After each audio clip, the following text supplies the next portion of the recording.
hujan selalu datang tanpa diundang, yaitu banjir. Bukan sekedar bencana, tapi peringatan tentang bagaimana kita memperlakukan alam. Saya Nasomela Kalista dan rekan saya Alfabiani Surya Pratami Putri sebagai moderator pada pembahasan kali ini. Halo semuanya, seneng banget bisa nemenin kalian hari ini.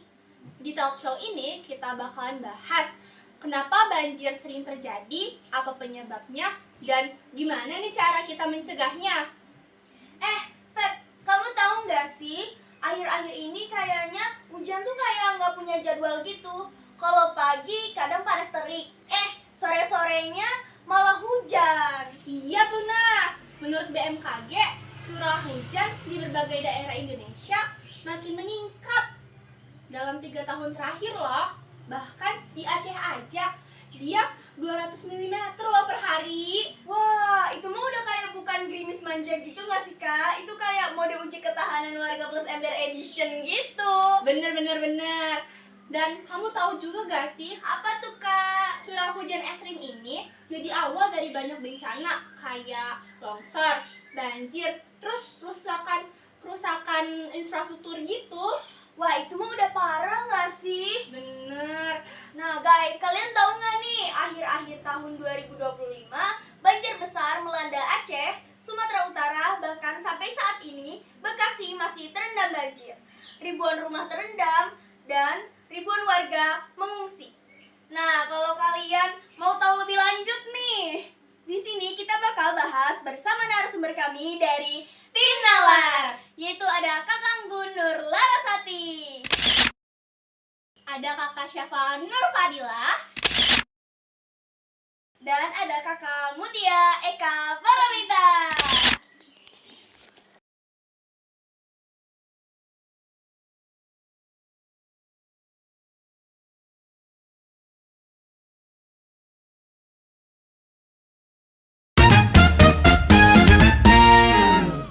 Anggap aja rumah sendiri kan?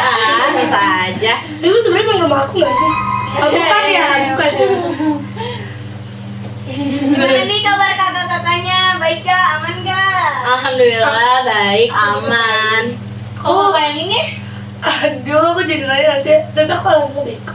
Jadi tapi cuma emang agak sedikit. Tadi pas berangkat emang agak sedikit. Moodnya agak susah lah gitu. Apa tuh kak? Iya, jadi tadi tuh pas mau berangkat tuh kan hujan ya kebetulan gitu. Bahkan luar itu sekarang masih hujan kan. Iya bener tuh kak. Gitu. Nanti ya makanya teman-teman ya nanti kalau ada hujan, suara hujan yang masuk itu maafin aja ya. Jadi tuh apa? Tadi tuh pas berangkat kan hujan gitu ya. Jadi agak sedikit banjir di rumahku. Banjirnya nggak parah kayak yang Sampai berenang gitu. ya, Dada ayam.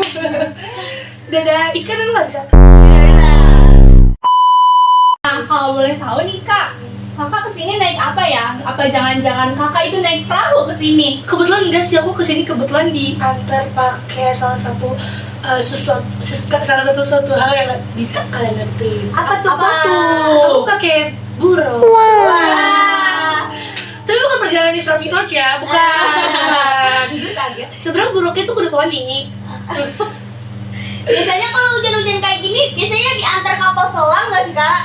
Biasanya sih, cuman kali ini kapal selamnya lagi sold out. Soalnya bisa pakai pempek. Oh, pempek kapal selam. Iya. Tapi serius deh kak, kayak akhir-akhir ini tuh banjir makin kesini tuh kayak makin sering gitu. Iya. Nah, di pembahasan kali ini juga kita bakal membahas tentang banjir bersama dari Tim Nalar. Nonton berargumen. Nah, kalau kita lihat dari berbagai kejadian banjir yang terjadi belakangan ini nih kak, menurut kakak-kakak dari Tim Nalar, apa aja sih faktor yang menyebabkan banjir itu bisa terjadi? Terus kenapa masalah ini tuh terus berulang nih dari tahun ke tahun gitu kak? Kalau kayak gitu kayaknya mungkin kalau untuk pertama-tama mungkin dijawab sama kamu dulu kali ya. Iya, boleh. Kita tambahin. Iya, boleh. Kalau menurut aku ya, curah hujan yang tinggi memang salah satu faktor terjadinya banjir. Tapi juga ada faktor dari manusia yang menyebabkan banjir itu semakin parah.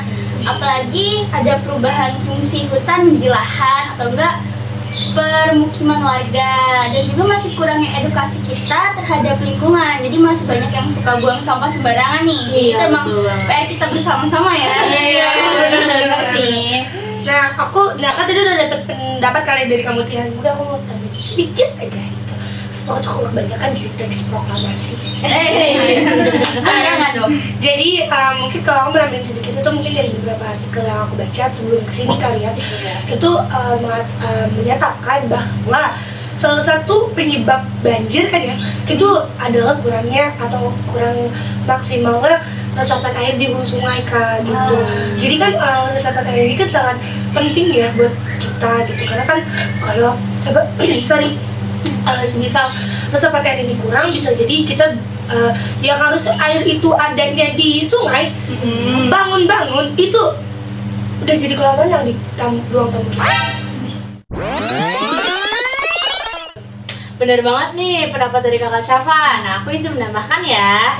Nah, bahkan BMKG udah punya tahu nama dari fenomena ini. Apa tuh Kak? Fenomena ini disebut dengan hidrometeorologi ekstrim atau dampak nyata dari perubahan iklim.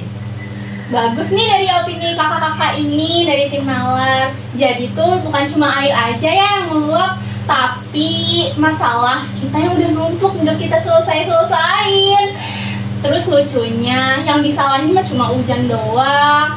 Padahal mungkin manusianya aja nih yang kurang lupa belajar, terus juga kurang belajar di tahun-tahun lalu lah pokoknya.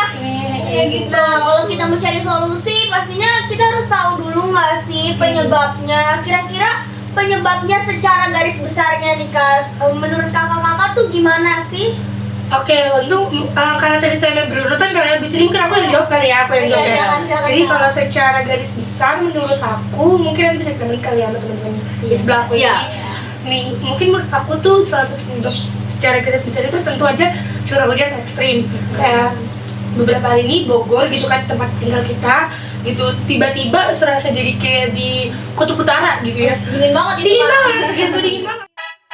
Jadi tuh pengaruhnya itu dari curah hujan yang tinggi, curah hujan yang ekstrim gitu. Contohnya kayak di Aceh nih, dia tuh secara berhari-hari, secara berturut-turut dengan jumlah air yang secara mililiter per hari selama berturut-turut gitu kan. Nah itu tuh jadi kayak salah satu faktornya kali buat jadi penyebab banjir gitu. Terus kayak di Bogor karena sering hujan, jadi Bekasi mungkin jadi banjir. Iya, betul. Nah, aku juga merasakan sih sebagai warga-warga Bogor ya. Jadi sering banget nih pakai jas hujan, pakai selimut lah. Udah mana kan cuacanya nggak teratur ya. Masih paginya masih cerah banget. Sorenya malah hujan deras. Oke, back to the topic ya. Nah, ada nih satu alasan yang emang lagi dibahas banget nih sama warga-warga Indonesia. Apa tuh Kak? Tentang deforestasi dan alih fungsi hutan. Nah, banyak hutan nih di hulu udah jadi kebun sawit dan juga perumahan-perumahan. Tanahnya jadi nggak bisa meresap karena padat. Begitu. Kalau kakak saya ini Mungkin selanjutnya itu adalah sistem drainase yang tidak memadai, karena mungkin dia tuh alirannya tersumbat dengan sampah, sehingga ketika hujan itu air akan naik dan menyebabkan banjir. Nah, tapi tadi aku ngambil sedikit kali dari pendapat aku di sini. Iya, boleh. Ini mungkin ya kita sih jangan lupa soal perkebunan sawit. Gitu. Sebenarnya kalau mau dilihat siapa yang salah, sebenarnya kayak kita mungkin kalau dilihat siapa yang salah, mungkin kita sebagai manusia kali yang kurang baik gitu ya. Jadi nggak sepenuhnya salah, tapi maksudnya kita kurang baik aja lah mengolahnya gitu. Cara kita memanfaatkannya tuh kurang gitu, kurang dioptimalkan dan juga kurang Edukasinya kurang mungkin edukasi, ya. betul. Nah, terus habis itu mungkin kita juga bisa lihat dari hal lain, yaitu adalah penebangan hutan yang liar. Iya, betul. Sekarang mah makin banyak ya kalau penebangan hujan. Gitu, maksudnya kayak karena kalau dengan penebangan itu kan kita jadi kayak akar-akar itu kan berfungsi untuk menyerap gitu kan, kayak dia membuat tanah jadi lebih kokoh gitu. Karena kalau hutan-hutan ditebang, hutan-hutan nggak ada, hutan-hutannya tuh hilang gitu, dan itu Siapa lagi gitu yang menyerap air kalau hujan? biasanya air mata saya aja susah untuk diserap. Sabar aja kan? Iya, betul.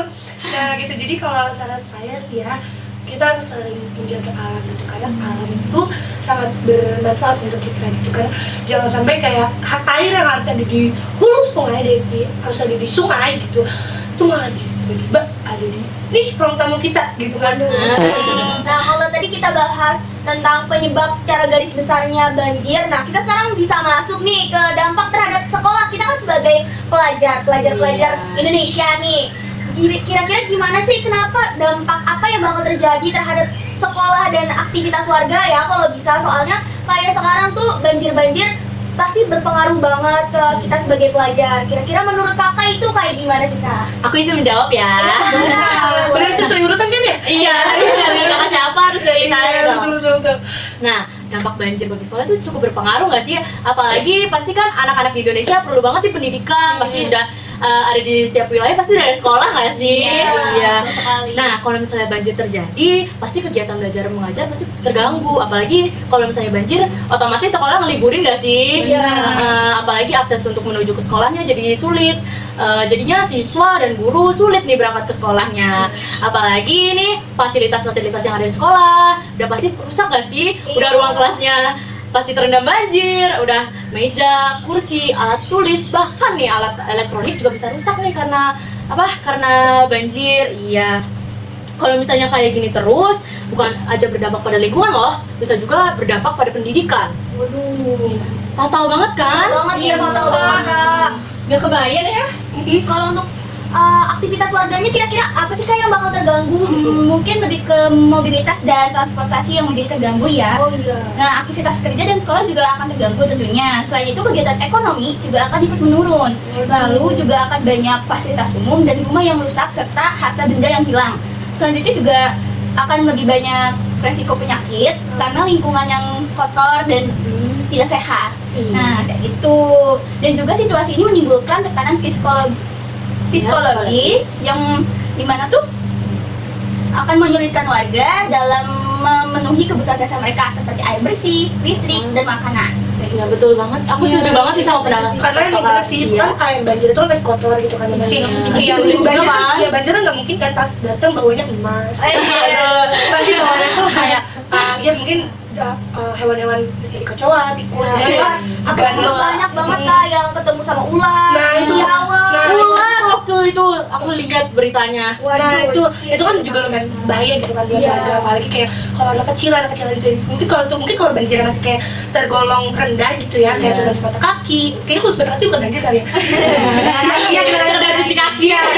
Ya mungkin ini selutut kali ya, kalau selutut mungkin ada anak bayi atau anak kayak balita itu kan sangat-sangat rawan ya gitu kan, apalagi kalau ada air kan mereka suka kayak ikut-ikutan aja gitu kan, maunya kayak ini ada air maunya main gitu. Nah itu mungkin kita juga sebagai orang tua yang harus kayak lebih edukatif lagi sebagai orang tua untuk memberitahu bahwa air banjir itu kotor dan seharusnya tidak buat mainan gitu. Betul sih. Berapa dari opini kakak-kakak ini, setelah kita bahas tentang dampak-dampaknya ke kita bakalan masuk hal yang lebih serius nih. Serius kan, soalnya biasanya kalau yang serius biar dilanjut. Seriusnya itu tentang ini loh Kak, kebijakan. Kenapa setiap banjir nih reaksi baru muncul setelah air tuh naik terus nih Kak. Kalau kan yang harus naik tuh levelnya nggak sih, kelas Iya benar.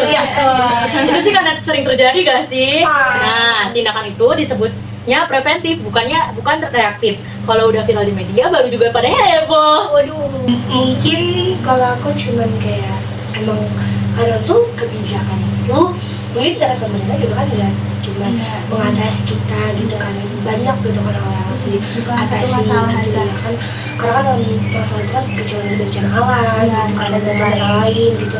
Nah mungkin dengan itu jadinya kayak kadang tuh kebijakan kita tuh kayak baju dan Bogor kali ya, jas hujan. Masuk lagi ya. Iya, kayak kita tuh karena kan iya nggak sih, karena kan kita kalau ada hujan tuh pasti kita udah kena dulu, kita udah ngerasain dulu, baru kita pakai jas hujan gitu kan takutnya. Nah itu juga kan salah satu Antisipasi. Iya antisipasi, tapi antisipasinya udah kena duluan aja. Mitigasi di tengah gitu ya. Iya, dari tengah-tengah gitu. Cuman kayak ya itu sih berarti kayak jadinya ya kita juga kan, tapi pokoknya pasti kalian harus perhatikan sih info tentang cuaca gitu, supaya kita punya persiapan yang lebih matang gitu. Nah, kita juga jangan lupa dengan normalisasi itu bukan berarti betonisasi ya. Air itu benar-benar gak bisa dilarang karena ya udah mereka mau jalan ke sini ke situ ya terserah mereka nggak sih? Iya, makanya itu air tuh harus diarahkan biar nggak ada di ruang tamu nih yang tadi dibilang sama kakak Syafa. Nah, bagian ini sih dari kakak Anggun, ini loh yang paling penting, yaitu solusi. Menurut kakak, solusinya gimana sih ya kakak-kakak? Dari siapa dulu? Silakan dari kakak Mutia dulu aja. Mungkin solusinya kita mulai dari yang paling mudah dan sederhana yang bisa dilakukan setiap hari di rumah, kayak membersihkan saluran air di depan rumah dan juga memilah sampah seperti itu. Betul sekali, aku setuju banget sih sama pendapat kakak Mutia. Nah, ini ada nih dari sisi pemerintah, itu tuh penting banget nih programnya karena pasti juga kan berpengaruh nih sama warga-warga di Indonesia. Nah, contoh programnya nih ada rehabilitasi DAS dan reboisasi hutan. Reboisasi hutan ini penting banget loh. Kalian pasti juga pernah belajar gak sih di SD? Iya. Nah, reboisasi hutan ini dilakukan biar air tuh bisa diserap kembali oleh tanah. Oh begitu ya kak. Tapi kalau mungkin kan tadi udah lengkap nih ya, lengkap banget nih sampai aku bingung mau jawabnya apa gitu. Tapi kalau menurut aku sendiri mungkin beberapa orang kayaknya udah pada lihat kali ya tentang rumah panggung. Tuh nggak sih rumah panggung Pinipin? Iya itu bukan iya semacam itu tapi dibuat versi lebih modern. Mungkin beberapa orang seperti Gen Z itu atau Gen milenial itu mungkin sudah banyak melakukan, bukan banyak sih, mungkin kayak beberapa menggunakan rumah panggung yang versi modern. Rumah panggung tuh berfungsi tuh bukan cuma untuk menyelamatkan kita dari bencana alam seperti banjir atau gunung, tapi kayak mungkin menyelamatkan sendal kita yang Gucci dan Dior itu nggak sih? Tapi serius deh, perubahan besar tuh pasti selalu dimulai dari tindakan kecil nggak sih guys? Nah, kita bisa mulai dari sekolah, lingkungan, bahkan dari obrolan kayak gini doang. Nah, tapi kalau aku mau nanya-nanya nih kak tentang kalau kejadian banjir, pasti kan ada beberapa yang emang nggak bisa dihindari kak di beberapa tempat. Jadi kayak kalau misalnya ada banjir, itu kira-kira barang apa aja sih yang perlu dibawa sih kak? Nah kalau untuk dari barang gitu ya, mungkin kita dikasih tahu kan kalau Jawa Barat itu siaga bencana ya. Iya. Nah siaga bencana itu barang-barang yang harus bawa tuh nggak cuma kayak buat siaga bencana banjir atau apa, tapi siaga bencana itu keseluruhan gitu kan. Barang-barang yang harus kita siapin mungkin ada dari tas siaga bencana. Dari tas siaga bencana itu isinya mungkin kayak gitu. Yang aku tahu mungkin ya itu ada beberapa obat-obatan. Terus obat-obatnya seperti yang kita sering pakai seperti obat paracetamol, obat flu atau obat-obat apapun itu. Terus obat-obat penanganan luka ringan seperti betadine. Terus kayak alkohol pembersih luka gitu kan. Terus kapas, terus perban dan lain-lain gitu. Terus kalau misalnya ini barang-barang yang kita jaga, yang kita persiapkan juga itu adalah mungkin data diri kita seperti kartu keluarga, KTP, ATM atau beberapa ijazah itu sudah penting gitu. Selanjutnya adalah yang harus kita persiapkan juga adalah uang cash. Karena dengan kalau misalnya nggak cuma banjir, seperti longsor, gempa bumi dan lain-lain, kalau misalnya itu berdampaknya sangat parah ke kita sebagai warga, sebagai manusia yang merasakan, itu terkadang kan kita nggak bisa langsung ambil uang di ATM gitu kan. Jadi kita harus punya persiapan uang cash yang setidaknya cukup sampai bantuan dari pemerintah atau bantuan dari beberapa orang itu datang ke kita gitu. Jadi sebagai manusia dan sebagai orang-orang yang akan siaga bencana, itu kita tuh harus sadar bahwa kita minimal bisa hidup lah 72 jam ke depan tanpa langsung ada bantuan dari pemerintah, karena kan pasti agak lama atau agak delay gitu kan gitu. Jadi kita harus siap sih. Nah, untuk beberapa barang-barang yang kita bisa siapkan untuk siap siaga bencana itu bisa kalian lihat di Instagramnya BPBD Jabar ya teman-teman. Nah, untuk banjir itu bukan cuma soal air yang kebanyakan ya kak, tapi soal kesadaran yang kekurangan dari kita sebagai manusia juga. Bener banget, karena mungkin kalau misalnya kita sudah peduli sejak awal tentang lingkungan dan air tuh nggak akan seganas sekarang yang sering banget banjir sana sini ya kan? Betul, apalagi setiap kebiasaan buruk tuh bisa dirubah tahu dari apa, yang penting kita mau mulai aja. Bener sih, bener-bener. Dan kita sebagai pelajar juga jangan, jadi pelajaran dibaca jangan takut kayak nanti kalau bergerak nanti aku dikucilkan gitu. Nggak apa-apa, karena pelajaran baik itu adalah pelajaran yang bergerak dan terus berkembang untuk memajukan negeri ini sendiri. Karena kalau bukan kita, siapa lagi? Bumi ini rumah kita semua. Aku boleh pantun gak nih? Boleh. Ah, tapi pantunnya gimana kalau kita jawabnya tuh toyib? Toyib. Toyib. Toyib. Oh, Iya, iya, toyib. bahasa Arab ya, Kak? Iya, bahasa Arab betul. Oke. Karena di Arab kayaknya udah banjir deh. Oke. Kalau banjir saya yang kaget. Enggak kan ada dosa kalau di sana. Udah. Silakan. Menanam pohon di tepi rawa. Toyib. Lihat tumbuhnya bikin bahagia. Toyib. Mulai dari hal kecil tidak apa-apa, asal dilakukan dengan logika. Yeay. Mikir kids. Tiba-tiba banget. Emang ada kan TikTok banget ya. Kenapa? Nah, teman-teman, banjir datang itu bukan soal hujan, tapi karena kita yang kurang gercep dan kurang tindakan. Karena alam gak pernah mau marah sama kita, tapi kita yang selalu mencium mereka buat selalu marah sama kita. Nah, kami dari tim Nalar. Nah,